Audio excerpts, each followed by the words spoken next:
Hi guys, in this video I will show you how to make bank transfer in Google Pay.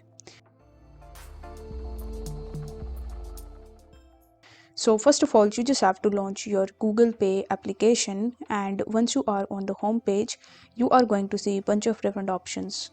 Now over here, you will have to select the option of a bank transfer.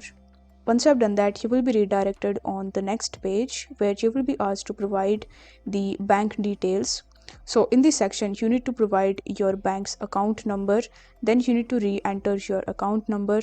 After that, you need to provide the IFSC code and the recipient's name. After filling these details, you will have to press continue in the bottom.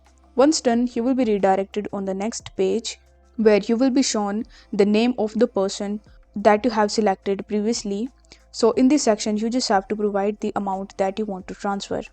After that, you just have to wait for some time until your transfer is completed. So if the video was helpful, then don't forget to like the video and subscribe to the channel.